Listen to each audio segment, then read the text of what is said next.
Assalamualaikum warahmatullahi wabarakatuh. Waalaikumsalam warahmatullahi wabarakatuh. Alhamdulillahilladzi arsala rasulahu bil huda wa dinil haqq liyudhhirahu 'ala dini kullihi wa kafa billahi shahida. Asyhadu an la ilaha illallah wahdahu la syarika lah wa asyhadu anna Muhammadan abduhu wa rasuluhu la nabiyya ba'dah.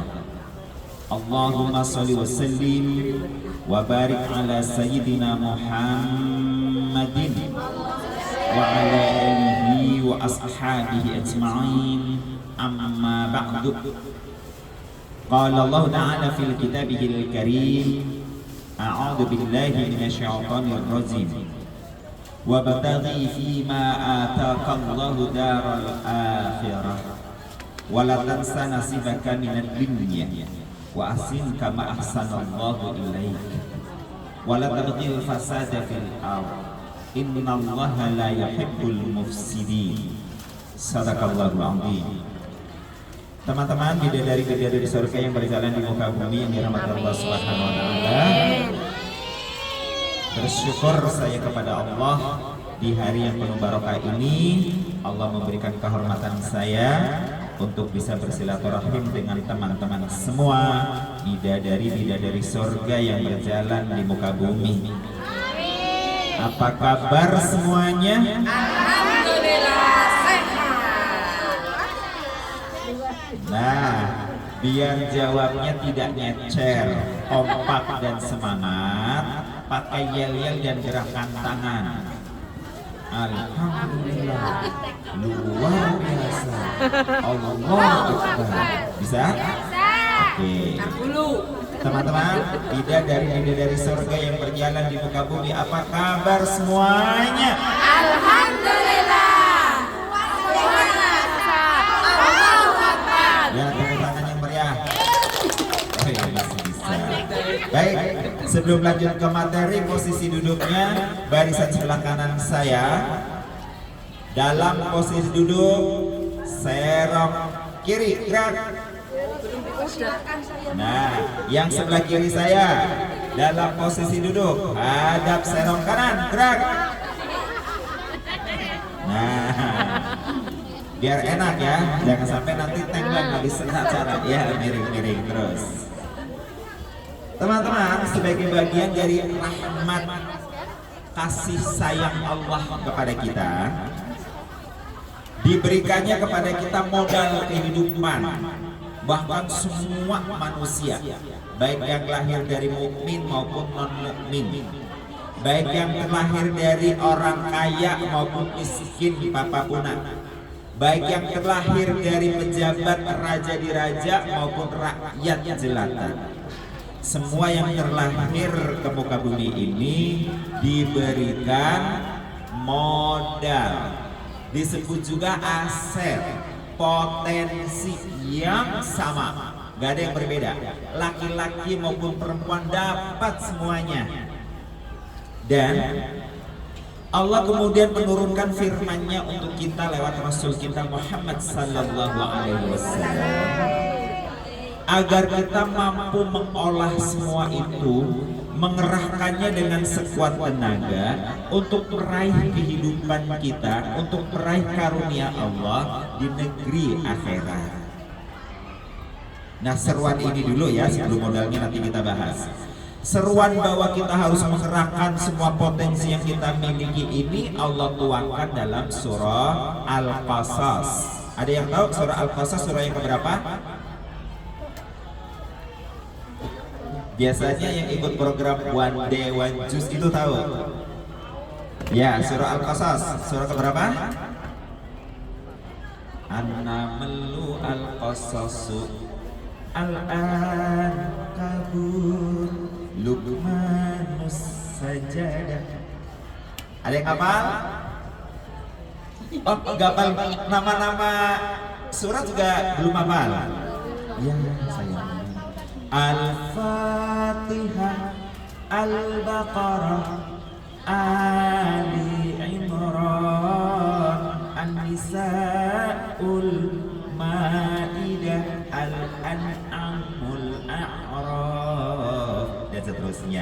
Ini bukan mau nyanyi masalahnya ya. Jadi nyanyi selingan aja. Nah, An-Naml, Al-Qasas itu adalah surah yang ke 28 ayat yang ke-77. Di sana Allah berfirman, A'udzubillahi minasyaitonir rajim. Wabtaghi fima ataqallahu darul akhirah.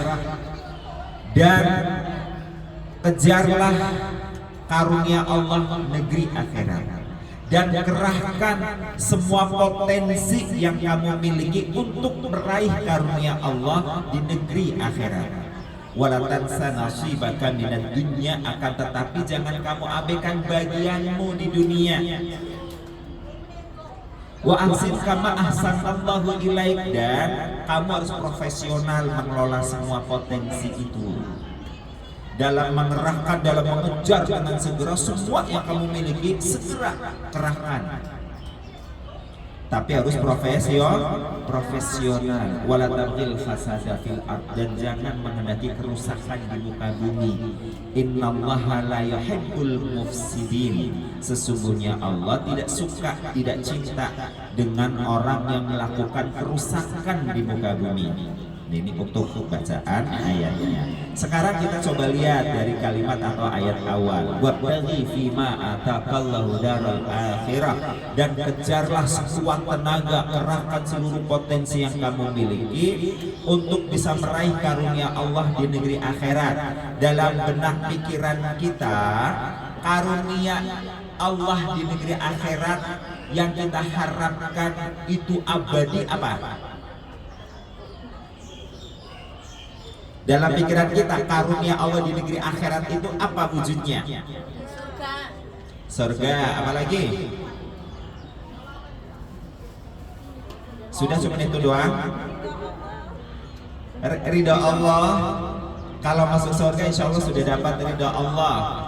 Yang akan kita rasakan di surga, Nikmatan. kenikmatan. Apalagi? Bahagia. Nah, yang bilang bahagia tadi mana? Ibu. Good. Itu Bu. Jadi di surga itu karunia yang sudah Allah sediakan itu berupa kebahagiaan. Kebahagiaan ini abadi untuk selamanya, sebab kita tidak akan tersentuh kematian. Kalau sudah masuk ke negeri akhirat, ini ngomongin surga dulu ya, yang neraka juga sama-sama abadi. Yang di surga abadi dalam kebahagiaan, tidak ada duka nestapa, tidak ada kematian. Yang di neraka juga abadi dalam penderitaan.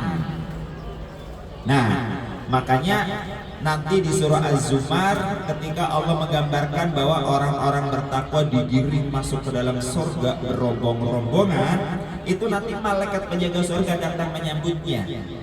A'udzubillahi minasyaitonir rajim. Wasiqal ladzina taqaw rabbahum ilal jannati zumaron.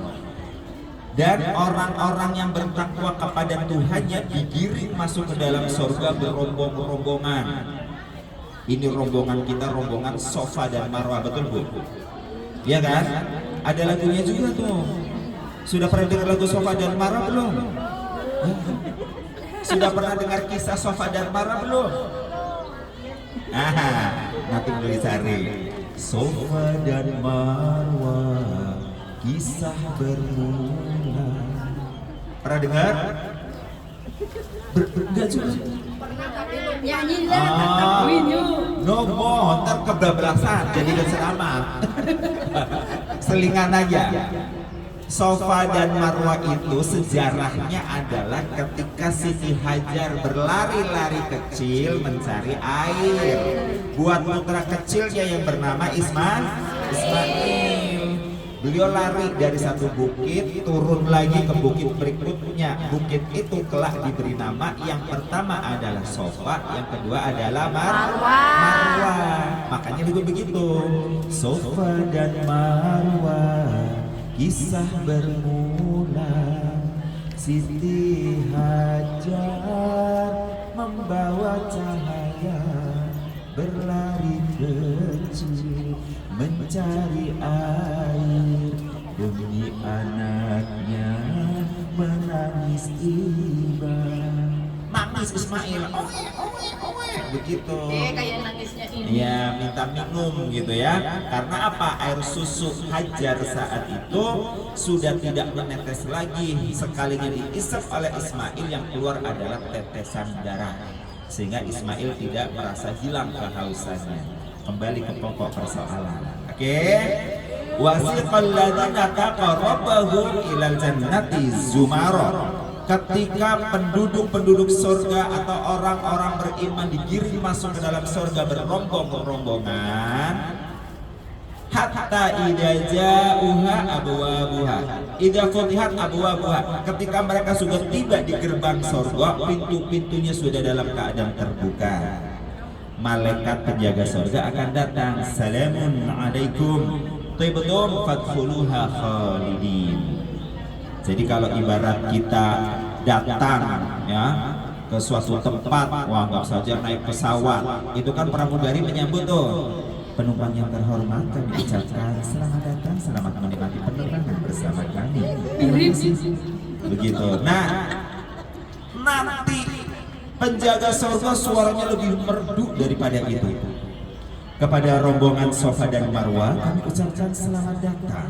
Silakan masuk ke dalam surga dari pintu manapun yang Anda kehendaki. Begitu. Nah, masuklah kalian ke dalam surga dalam keadaan bahagia abadi, kebahagiaan kalian untuk selama-lamanya. Jadi abadinya bahagia. Nah, pertanyaannya adalah yang membuat penduduk surga bahagia itu apa ya? Amal-amalnya mah di dunia. Udah pasti. Yang membuat penduduk bahagia karena surganya apa karena apanya nih?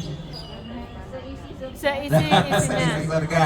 Boleh disebutin seisi surga. Ingat ya ayatnya itu, wabtaghi fima ataqallahu darul akhirah wa la tansa nasibaka minad dunya. Kejarlah olehmu, kerahkan seluruh potensimu untuk meraih karunia Allah di negeri akhirat yang kita bidik tadi bahagianya, ya kan? Tapi jangan kamu abaikan bagianmu di dunia. Dan kita tadi sudah sepakat, tanda kutip ya, sepakat bahwa yang kita kejar karunia Allah di surga adalah bahagia. Dan kata Allah jangan kamu abaikan juga bahagia kamu di dunia. Berarti di dunia bagian kita juga ada bahagia. Oke, pertanyaannya, apa sih yang membuat kita bahagia baik di dunia maupun di surga?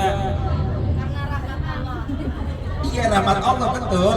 Tapi kan kita manusia ada fisiknya, ada wujud fisiknya dong. Oke.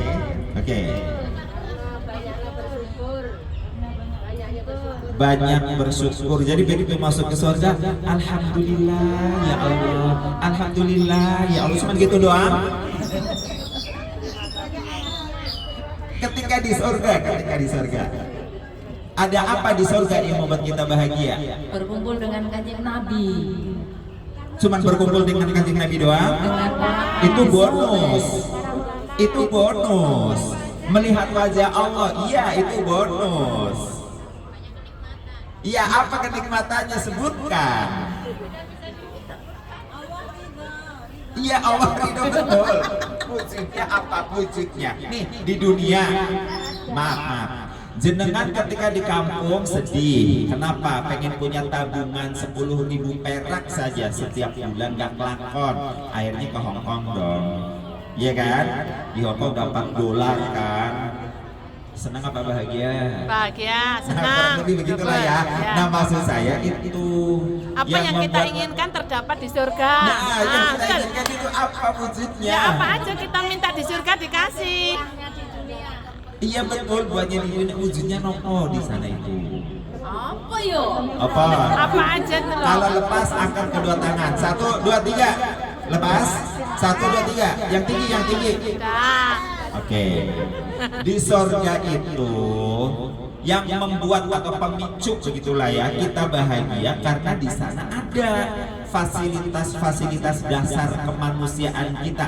Di dunia ini juga ada dan harus ada. Makanya ayat ini bilangnya ibtigho, segera kejar itu semua karunia. Tapi ingat, jangan abaikan bagianmu di dunia.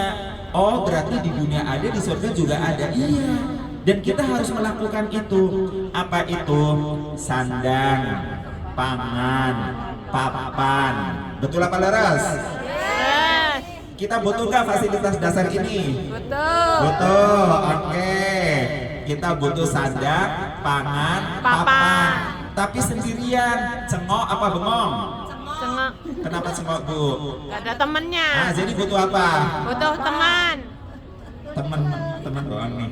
Ya. Teman nggak bisa dia papain nih. Nah, sandang, pangan, papan, pasangan.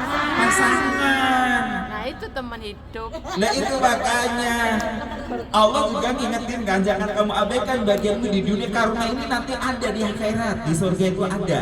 Oke? Satu lagi apa lagi kira-kira? Sandang, pangan, papan, tapi nggak mau dewean. Keluarga. Lihat tadi udah keluarga ya pasangan. Lah kan kalau keluarga itu sama anak, sama bapak. Kan tadi baru Udah, pasangan. itu bagian dari pasangan. Oh. Kalau nggak punya pasangan nggak anak, Mbak. Iya. Iya kan? Ayo satu lagi. Sandang, pangan, papan, pasangan, tapi bengek mulu. Enak apa sedap? Kesehatan. Kesehatan. Tepuk tangan yang meriah. Oke, kejebak ya. Jadi di surga itu ada sandang, pangan, papan, pasangan, kesehatan. Penduduk surga itu sehat-sehat. Maka di dunia kita juga harus nggak boleh dikit-dikit rematik, dikit-dikit retak, dikit-dikit bengek, ya kan? Tuh, itu bagian kita juga di dunia. Betul apa laras? Takbir dulu, Allah Akbar. Sudah kebayang sampai di sini? Oke, clear ya. Lanjut kalau begitu. Nah, lantas ketika Allah memerintahkan kita mengerahkan seluruh potensi itu dengan bersegera, apa aja sih potensi yang segera harus kita kerahkan itu? Yuk kita lihat sabda Rasulullah Sallallahu Alaihi Wasallam. Oke, ngomong-ngomong saya dikasih kesempatan bicaranya berapa lama? Wah. Kata Bunda Amin, saya ada acara lain Pak Ustaz. Oke ya, lanjut dulu. Apa ya yang potensi yang ada di tubuh kita yang Allah kasih dalam kehidupan ini? Begitu ya. Tadi saya sudah bilang, baik orang yang terlahir dari orang tua mukmin maupun non mukmin. Oke, kaya maupun miskin, raja maupun rakyat jelata, laki maupun perempuan, semua yang lahir ke permukaan bumi ini Allah sudah kasih modal yang sama, kasih potensi yang sama. Sebutin satu aja dulu deh. Ada yang tahu modal utama kita lahir ke muka bumi ini apa?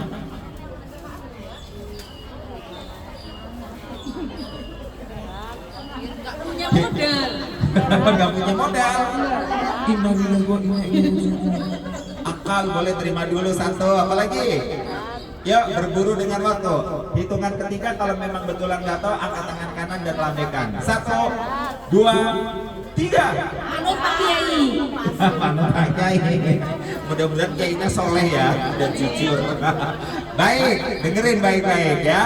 Rasulullah SAW sudah memberitahukan kepada kita. Beliau bersabda, "Ightanim khamsan qabla khamsin." Oke. Jaga 5 dalam kurung tambahin potensi. Oke, atau aset. Qabla khamsin, sebelum datangnya 5 perkara yang bisa menghapus semuanya dalam waktu segera. Nah ini nih yang harus kita perhatikan. Oke. Kenapa Bu? Nah jaga 5 sebelum datangnya 5, ya kan? Kalau versi Bang Roma kan jaga 5 sebelum datangnya 5 pertama. Itu versi siapa? Roma Irama. Kalau versi penyanyi Nasyid Rehan, nggak dengar juga? Ingat 5 perkara sebelum. Tuh, jadi ada 5 perkara sebagai modal kita dalam hidup ini yang Allah kasih gratis. Oke, Yang pertama kata Nabi adalah hayatuka qabla mautika, hidupmu sebelum matimu. Artinya begitu kita lahir kita dikasih modal hidup. Ada yang pernah bayar kwitansi biaya kehidupan? Gak ada. Oke. Yang kedua, syababuka qabla haramika, masa mudamu sebelum datang masa tuamu. Berarti yang kedua tadi modalnya apa? Hidup kan muda. Aku kunjakannya. Muda. Ini modal nih masa muda ini. Oke. Yang ketiga, sehatuka qabla saqamika, sehatmu sebelum datang masa sakitmu. Jadi modal ketiga apa? Sehat. Oke. Ada yang pernah bayar kesehatan kepada malaikat atid dan rokib? Nggak ada ya. Malaikat nitip nih gitu bayar kesehatan, nggak ada. Gratis kesehatan dari Allah. Yang keempat, wa faradhuka qabla sughlika, waktu senggangmu sebelum datang waktu sempitmu. Waktu senggang itu modal yang Allah berikan kepada kita. Ada yang pernah bayar waktu? Mau dihargai berapa waktu kita dalam sehari? Nanti coba kita hitung ya, bareng-bareng. Mudah-mudahan waktunya cukup. Yang kelima nih modalnya nih, Nabi ngasih tahu. Wa ghinaka qabla fakrika, masa kayamu sebelum datang masa miskinmu. Nah ini dia nih. Jadi modal yang kelima adalah kekayaan. Kekayaan yang diberikan oleh Allah bisa jadi pikiran, tenaga, ya kan? Bahkan waktu itu sendiri. Sampai kemudian nanti berubah jadi materi. Sandang, pangan, papan, kesehatan, pasangan, ya kan? Itu nanti kekayaan macam-macam. Nah, mari kita lihat satu persatu. Masih konsentrasi? Masih konsentrasi? Coba tes konsentrasi semuanya. Kayaknya ada yang sedang sibuk medsosan nih. Angkat tangan kanan semuanya. Oke. Sambil relaksasi lambaikan pelan-pelan. Pelan-pelan. Tarik nafas sambil ngilangin depresi. Nafas perut, yang gede perutnya. Wah, keluarin senyum. Tetap lambaikan, jangan berhenti. Saya berhenti karena masih nunjukin perut. Ulang lagi ya. Lambaikan pelan-pelan. Tarik nafas perut biar perutnya gede. Keluarkan senyum. Tetap digerakkan ya, agak cepat sekarang, agak cepat. Taruh di dagu, semua di dagu. Orang umat. Pusing deh. Ibu dagunya di sini. Coba kasih tahu ke sampingnya ibu. Sambil dipegang, ibu kasih tahu ke teman di dagu di sini ya. Saya mana pakai? Ibu kasih tahu temannya, ini dagu saya di sini. Nah, ibu dagunya di sini ya Bu ya, dari tadi. Akhirnya sadar. Jadi dagu ada di mana dagu? Terus sejak kapan ada di sini? Terus mau bilang dari Pak Kiai gitu. Enggak, tetap hipnotis. Nah itu dia, makanya saya bilang mudah-mudahan kiainya soleh. Jenengan harus tetap waras. Ya kan? Di dagumu. Oh, makanya dari pakai nggak salah, benar terus. Tapi yo yang tetap dicerna, ngoten lo ya. Pakai juga manusia kan yo nalalune. Terus ntar kalau kayaknya salah yo udah dikasih maki. Kayak ngomong Al-Fatihah batal. Ya jangan juga dong. Giliran baik diikutin lagi dari pakainya salah kepleset malah dihina-hina, jangan dong. Oke, tetap dicerna. Masih konsentrasi? Oke, kita lihat yang pertama nggih. Modal pertama yang Allah berikan kepada kita adalah hidup. Kata Allah, kerahkan untuk apa? Nah ini jangan salah. Karena hidup ini cepat sekali. Paling banter untuk orang kita cuma 100 tahun. Setuju? 7. Tapi rata-rata kalau orang Indonesianya paling 50, 70, ya kan? Yang sampai 100 kadang orang Hong Kong. Nah, anggap saja 100 tahun. 100 tahun itu teman-teman sangat singkat. Kalau mau memperbandingkan 100 tahun singkat itu dengan apa Pak Ustadz? Dengan kita membayangkan yang namanya As-Sirat. As-Sirat itu jembatan yang menghubungkan antara padang mahsyar dengan jannah. Oke. Antara padang mahsyar dengan jannah nanti ada As-Sirat. Apa itu As-Sirat? Jembatan. Lurus apa berkelok? Berundak. Main lurus-lurus baik. As-Sirat nanti di akhirat jembatan berundak, Mbak. Oke.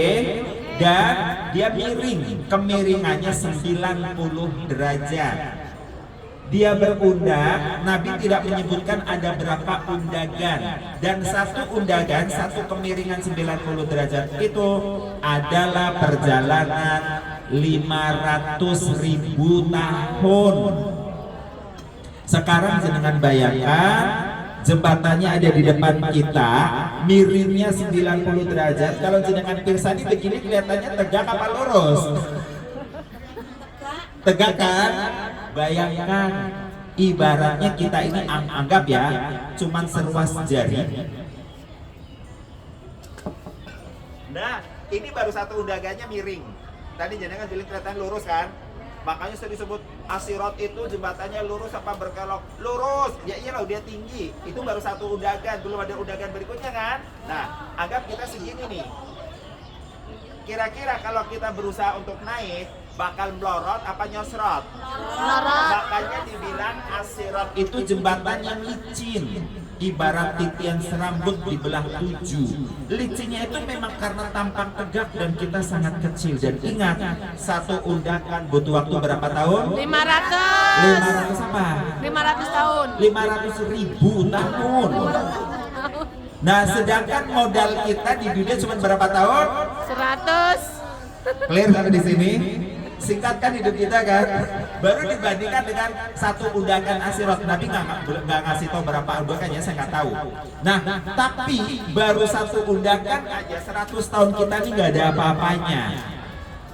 Pertanyaannya, 100 tahun hidup di dunia mau dimaksimalkan apa mau diabaikan? Bagaimana cara memaksimalkannya? Yang pertama adalah perkuat keimanan. Panjenengan bersyukur terlahir dari orang tua mukmin muslim, maka keimanan kita adalah gratis. Coba kalau mereka yang lahir dari keluarga non muslim, untuk beriman mereka harus berusaha, berikhtiar. Nah, tugas kita jadi apa? Sudah lahir, dapat nikmat iman, ya modalnya tadi udah ada, kemudian dikasih oleh Allah keimanan, perkuat keimanan. Dengan cara apa? Beramal soleh. Ingat ini, oke? Setelah beramal soleh, amal solehnya apa aja Pak Ustadz? Berlebih mudah menyebutnya, amal solehnya pun sudah Allah siapkan dalam paket rukun Islam. Apa saja rukun Islam? Syahadat, sholat, zakat, saum, haji. Oke, saum artinya puasa, artinya saum artinya puasa, artinya muter aja terus. Saum artinya menahan, puasa artinya meninggalkan nasi. Beda sebenarnya, padan katanya terlalu jauh sebenarnya. Jadi saum itu menahan dari makan nasi, minum air, berhubungan badan apa? Berhubungan layaknya suami istri itu Bu. Berhubungan badan, ibu saya badan dong Bu. Oke ya. Jadi dalam hidup ini kita harus segera perkuat keimanan, beramal soleh dengan 5 rukun Islam. Jangan lupa amar ma'ruf nahi mungkar. Kemudian apa lagi? Bersedekah. Supaya apa? Begitu ajal tiba atau gerbang kematian dihadirkan, jangan terjadi penyesalan. Ingat, tadi hidup kita cuma 100, di tahun ke-100 dan sebagian kita kurang dari itu akan Allah hadirkan kematian. Jangan sampai kemudian kita mengatakan, Rabbi laula akhartani ila ajalin qarib. Ya Allah, sekiranya kau undur saja datangnya ajal ini sampai waktu yang paling dekat. Kenapa ada orang semaya seperti itu? Ngerti semaya? Tahu. Ya, minta tenggat waktu. Rata-rata orang kalau sudah didatangi kematian, mereka minta tenggat waktu. Mirip kayak orang yang suka utang, begitu ditagih pasti minta. Besok molor. Nah, kalau dituruti bisa-bisa orang mati-mati juga gitu ya. Makanya Allah nggak nurutin nih. Nah, apa alasannya? Fa'asaddaqa wa aku minas sholihin. Supaya aku bisa bersedekah ya Allah, dan aku bisa bergabung dengan orang-orang yang beramal soleh. Oke. Jadi kehidupan yang cuma 100 tahun harus diisi dengan iman, amal soleh, apalagi amar ma'ruf nahi mungkar, apalagi sedekah. Jangan lupa ini. Yang pertama, jelas sampai di sini? Ada yang mau ditanyakan? Lanjut. Takbir dulu. Allah Akbar. Yang kedua, modal bekal potensi yang Allah berikan kepada kita adalah syababuka qabla haramika. Masa mudamu sebelum datang masa tuamu. Masa muda ini teman-teman teramat sangat singkat. Begitu tiba usia muda, dalam sekejap mata akan segera dilibas oleh masa tua. Nah, supaya maksimal untuk meraih karunia negeri akhirat, apa yang harus kita lakukan di masa muda? Kalau saya menyebutnya gampang masa muda itu. Cuma 2 hal yang bisa kita lakukan di masa muda. Apa itu? Ilmu, kerja, atau ngilmu dan kerja. Kalau bahasa Sundanya learning by doing. Apa artinya?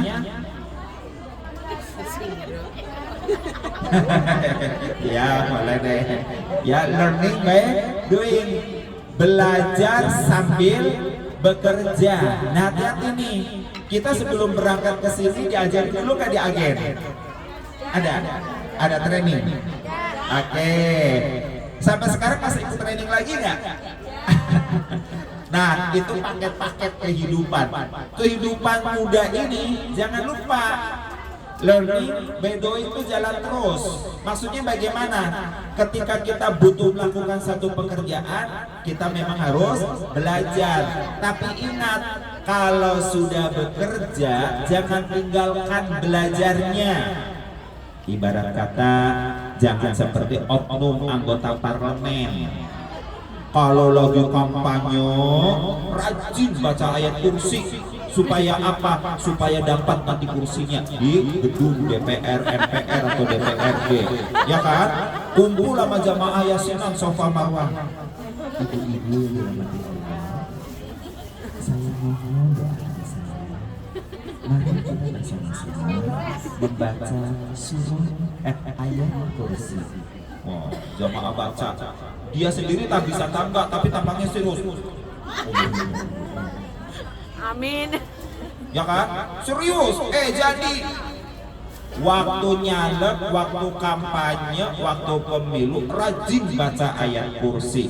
Begitu kursinya dapat, lupa ayatnya. Ya jangan pilih yang begitu. Ya kan? Kalau udah dapat justru harus merangkul rakyat, disambangin, didatengin, ditanyain apalagi kebutuhannya. Begitu harusnya yang benar. Nah, kembali lagi, kalau kita dulu mau masuk agen, mau masuk majikan, belajar, kan begitu kan? Begitu kita sudah kerja, jangan lupa belajar. Jangan ada alasan gini, Mbak, ayo Mbak ngaji apa? Aduh, aku gak sempat lagi. Kerjaanku penuh banget. Emang gak ada libur Mbak? Ada sih setahun sekali. Nah kan ada setahun sekali. Emang gak boleh belajar setahun sekali? Ya kan? Berkali-kali aja boleh, apalagi cuma setahun sekali. Ya kan? Sama kayak orang lagi pacaran. Dia WA, hai. Yang di sono kagak jawab. Jawabnya besok. Sekalinya hai. Ya, kata-kata. Kok jawabnya lama banget? Maaf Mas, aku sibuk gak sempat pegang handphone. Kata Masnya apa? Oh gitu ya. Kentut sempat gak kentut? Ya sempat lah Mas. Berak sempat. Mah gak bisa berak sambil pegang handphone. Jawab ini WA saya. Begitu banget sama saya. Emang saya gak spesial sama kamu? Wah, kalau udah bekerja, belajar pasti spesial kan nih? Spesial, gak ada alasan. Aku udah kerja, udah gak bisa belajar lagi. Oh no. Kenapa? Karena waktu muda ini akan berlalu dan tidak akan kembali lagi. Hanya di masa muda orang bisa belajar dan bekerja. Ntar kalau udah tua, nah tuh, ya kan? Jalan aja mulai ditata-tata. Naruh kacamata padahal ada di kening. Kacamata bapak di mana? Anak di sini susah amat. Astagfirullahaladzim. Astagfirullahaladzim. Kata cucunya, kek itu kacamatanya mana cu? Ya Allah, itu kek di kening. Astagfirullahaladzim. Emang udah tua udah susah. Ya. Terus begitu mau belajar gitu, boleh. Tapi kira-kira nangkep nggak kalau diajarin? Susah. Jadi baca Qurannya. Po, Ganjel tengok. Ko. Ya kan? Dal. Ba, ta, sa, jim, jab, truk nih kata ngajarinya. Bang suruh ngomong jim, ngomongnya jip mulu. Karena sudah tuh, ya kan? Masa muda maksimalkan untuk Bekerja. belajar. Bekerja.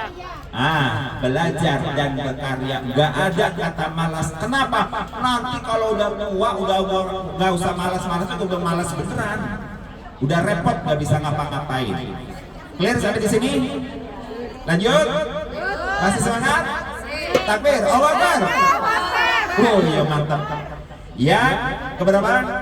3. Sehat tuka qabla safarika. Masa sehatmu sebelum datang masa Sakit. Masa sehatmu sebelum datang masa sakit. Apalagi tadi dikaitkan dengan usia, ya kan? Nah, masa sehat kita harus kita pelihara dengan baik.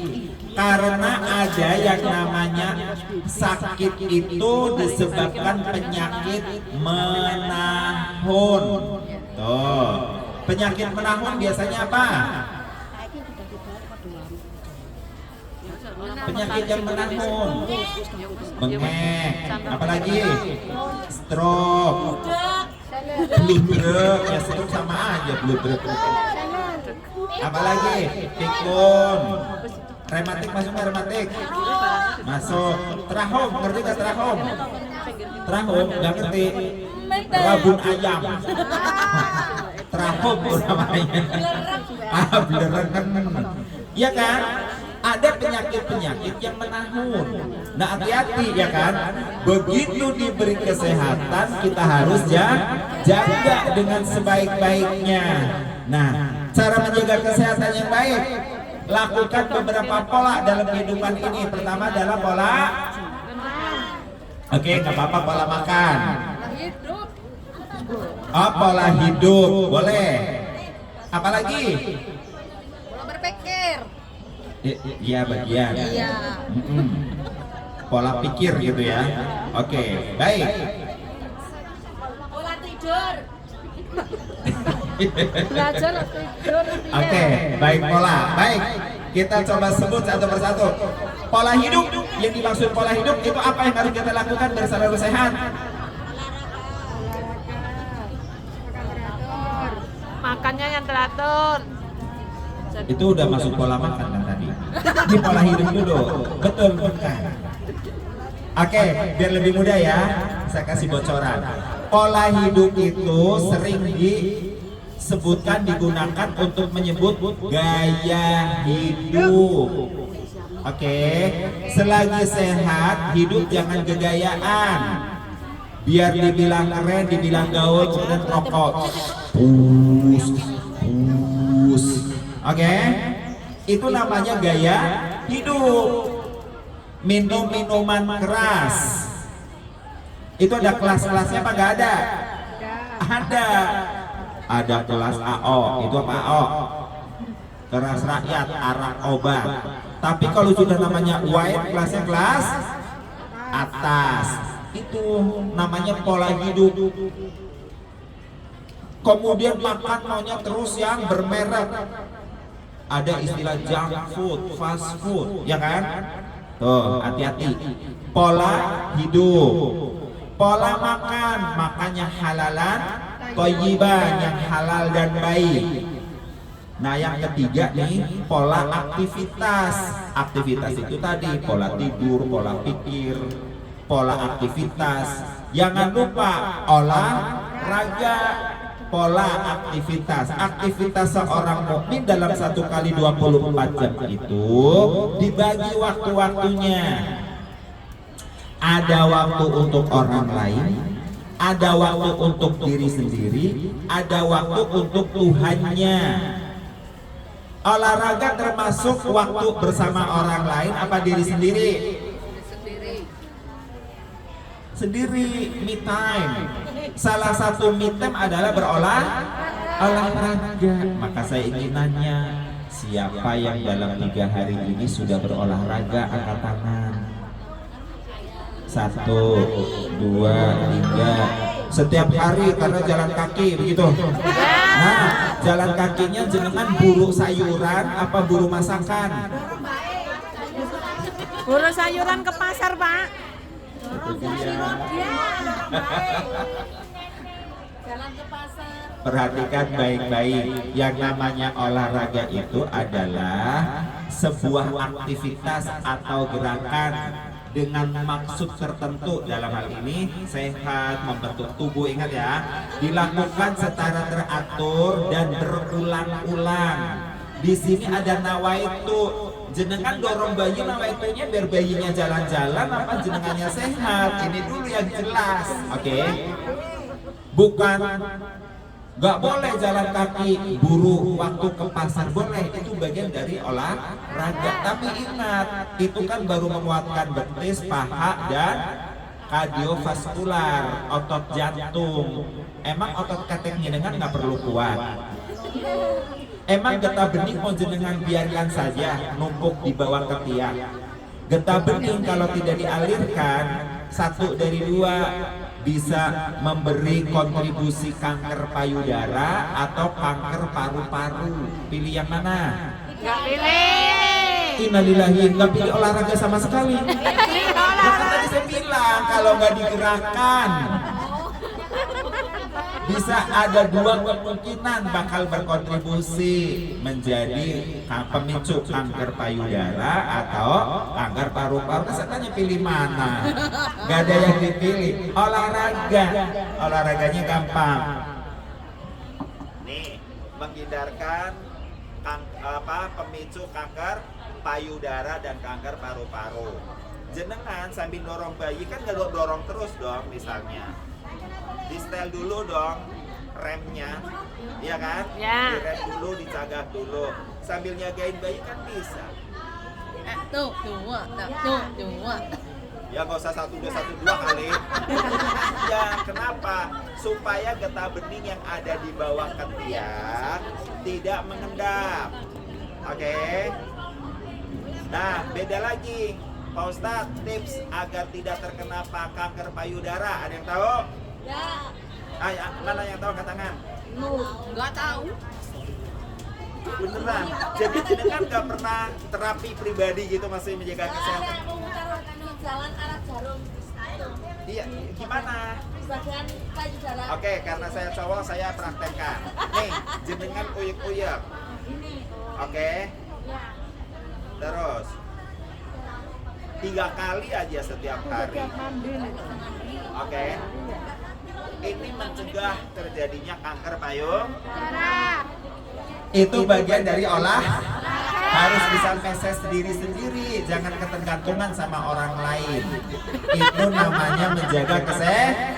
Oke. Clear sampai di sini? Ini ketawanya gede banget. Kenapa, Pak? Jelaskan, jelaskan. Kenapa ketawa? Menghayal. Oh, iya. Baik, clear sampai di sini? Sudah bisa semua? Oke, ingat ya, olahraganya tadi paling ringan seperti ini. Supaya apa? Gitu kan, ulang lagi. Ini bisa mencegah kanker paru-paru, kanker payudara. Tapi karena konon kabarnya pria juga berpotensi kanker payudara, tapi jarang. Kadang kan yang banyak wanita dalam case-nya, maka Mbak harus bisa message diri sendiri. Oke, muter. Bukan muter lurus ya, diuyek-uyek. Terima kasih, Pak. Oke, sami-sami. Masih ada waktu? Masih? Lanjut. Lanjut. Poin yang keberapa sekarang? 4. Allah sudah kasih modal hidup. Terus apa lagi? Kesehatan. Apa lagi? Muda. Oke.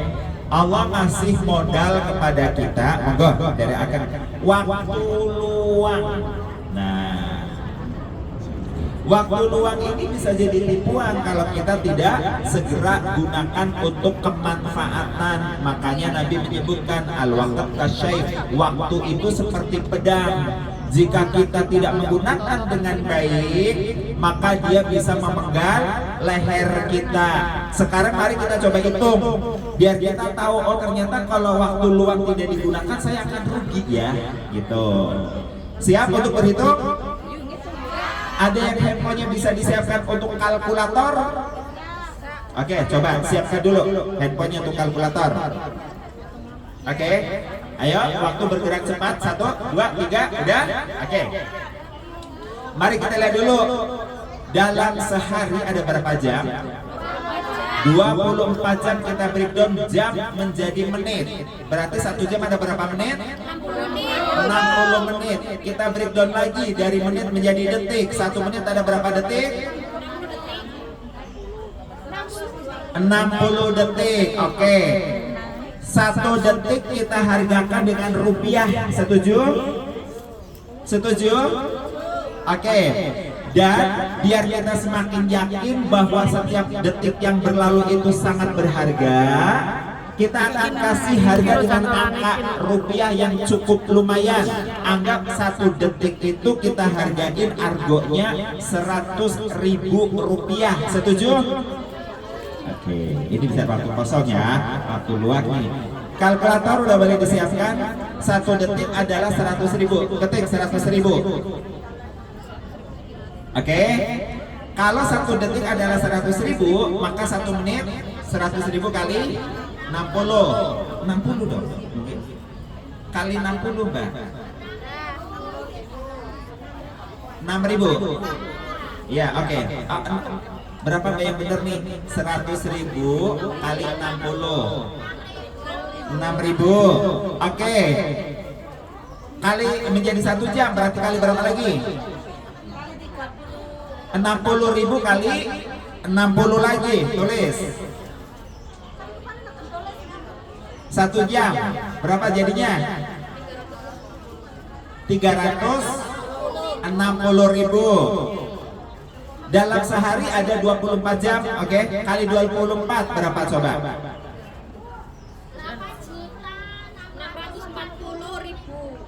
8 juta. Oke, udah benar tulisannya semua? Oke, saya sebut lagi ya, dari nol lagi dulu.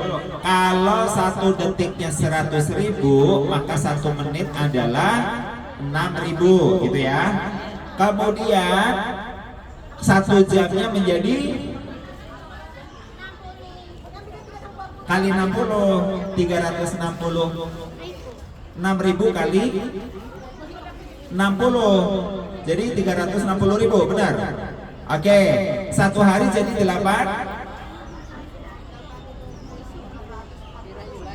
apa 8 juta? 8.640.000. Oke, clear ya. Jenengan dikasih waktu luang. Oke, ada harganya dong. Tadi 1 menit berapa? 6.000. 1 jam berapa? 360.000. Oke, jenengan gelonggong 2 menit nggak ada yang kerjain, berapa ribu yang hilang?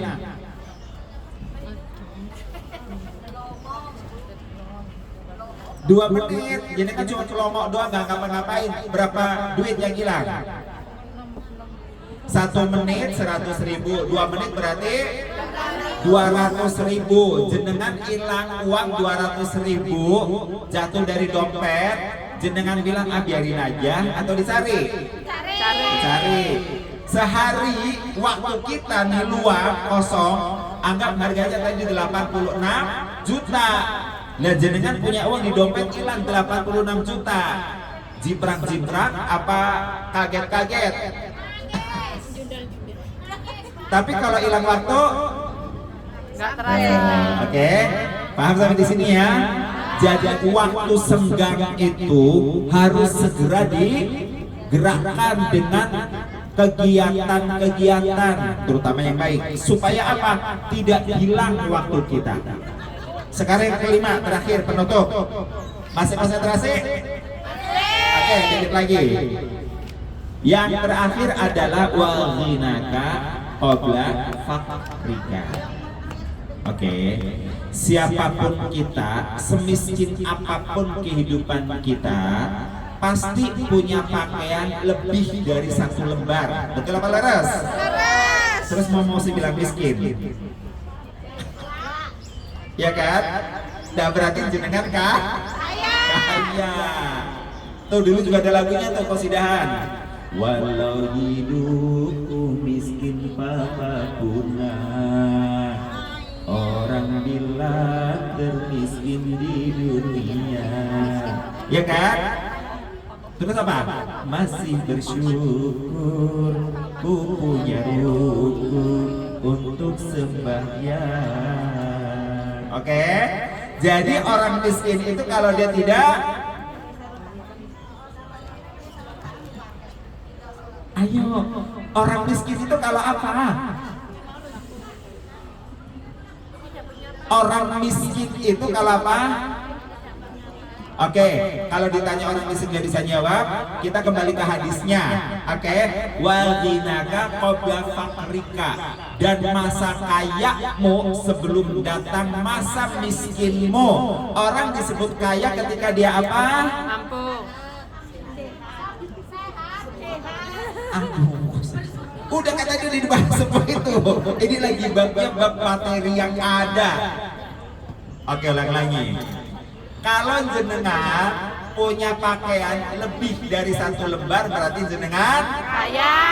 Oke, kalau jenengan nggak pakai pakaian berarti jenengan Miskin. Emang karena nggak ada, jangan salah. Miskin. Itu dia, makanya perhatikan hadis ini. Kalau jenengan punya pakaian lebih dari 1, pertanda jenengan Kaya. maka perhatikan dan gunakan kekayaan itu untuk sebaik-baiknya. Jangan punya pakaian, punya makanan, punya barang ditumpuk-tumpuk, ditendet-tendet. Alasannya buat nanti, buat bentar, buat nanti, buat bentar. Gak ada yang dikeluarkan. Nah ini. Sementara di sekeliling kita mungkin ada orang yang membutuhkan. Nah artinya kalau kita punya harta lebih dari yang kita pakai, maka sebagainya boleh disedekahkan. supaya tadi ingatkan ayatnya disebutin laula akhartani ila ajalin qarib fa asaddaqa wa aku minas sholihin. Ya Allah, undur sedikit sampai waktu yang dekat datangnya ajal ini supaya aku bisa bersedekah. Tuh akan terjadi penyesalan di mana orang yang punya harta tapi ngerasa miskin. Dan lebih repot lagi nanti di padang mahsyar ada orang miskin dihisapnya sebagai orang kaya. Ini parah lagi. Ada orang yang otaknya mental miskin walaupun dikasih Allah banyak sekali karunia, yaitu orang yang bakhil. Untuk sendiri aja kurang, ngapain bagi-bagi sama orang lain. Pernah dengar ada orang ngomong begitu? Teng Amerika apa teng Ameriki? Temeriki. Berikron apa Niki? Niki. Nah, kayak maka kata Allah ibtigha, segera kerahkan semua itu untuk meraih karunia Allah di negeri akhirat. Siap? Takbir, Allah Akbar.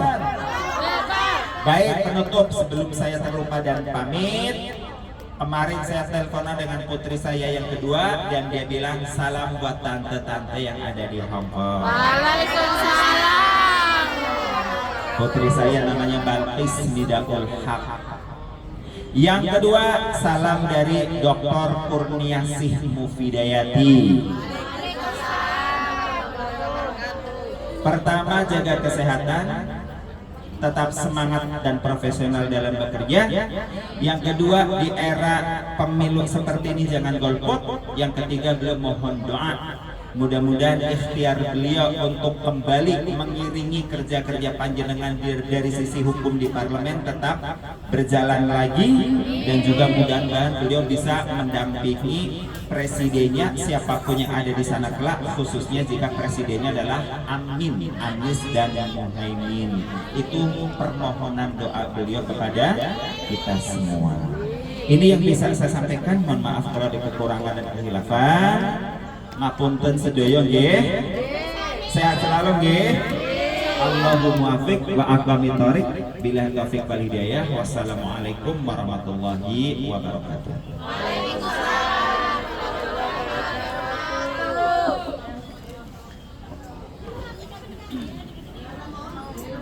Alhamdulillah, terima kasih. Tadi belum